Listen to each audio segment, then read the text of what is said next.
অমৃত কথা। তোমার সন্তান ও স্বামীর ভবিষ্যৎ তাদের বুদ্ধির উপর নির্ভরশীল। যতক্ষণ তাদের বুদ্ধি সংসারের মধ্যে বদ্ধ, ততক্ষণ সাংসারিক সুখ দুঃখের মধ্যে দিয়েই চলতে হবে। কিন্তু তবুও তোমার উপস্থিতির কারণে ওরা নিজেদের অবস্থার সাথে পরিচিত হবে। তোমার কাছ থেকে শ্রী শ্রী ঠাকুর, শ্রী শ্রী মায়ের জীবনের কথা শুনে তোমার জীবনে তাদের উপদেশের প্রতিফলন দেখে ওরাও আধ্যাত্মিক জীবনযাপনের জন্য উৎসাহ পাবে। নিশ্চিন্ত থাকো, তোমার পূর্বজন্মের কর্ম অনুসারে এই জীবন তুমি পেয়েছো। আবার শ্রী শ্রী ঠাকুরের নাম জপ করার অধিকারও পেয়েছো। তাই এখন নিরন্তর প্রভুর নাম জপ করে যাও। চলতে ফিরতে, যে কোনো কাজ করতে করতে মনে মনে ঈশ্বরের নাম জপ করবার অভ্যাস করো। তীর্থ ভ্রমণকালীন তুমি অনুভব করতে পেরেছ যে সব কিছুই প্রভুর দ্বারা পূর্ব নির্ধারিত। সুতরাং নিজের জীবনের প্রতিটি পদক্ষেপে এই কথাটি অনুভব করো। যেখানেই যাও শ্রী শ্রী মায়ের একটি ছবি নিজের সঙ্গে সবসময় রেখো। জীবনী পড়ো, তারপর নিজেকে দেখো, নিজের উপর নজর দাও।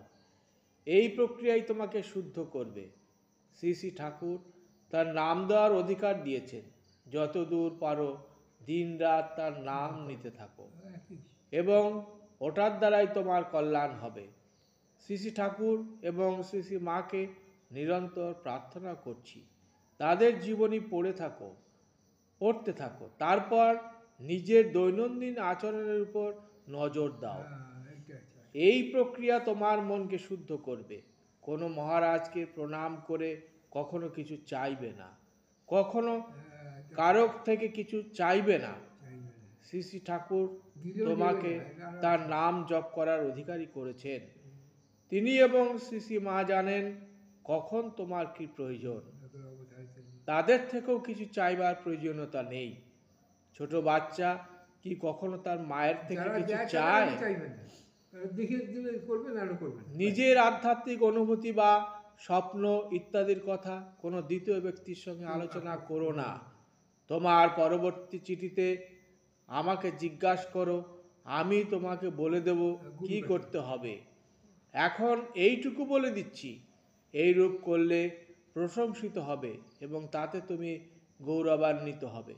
ফলস্বরূপ তোমার অহংকার বুদ্ধি পাবে। আর যদি কোনো কারণে তিরস্কৃত হও, তবে তোমার মন একেবারে ভেঙে পড়বে। তোমার অবস্থার কথা তোমার গুরু এবং তোমার ইষ্ট দেবতা ছাড়া কেউই বুঝতে পারবে না।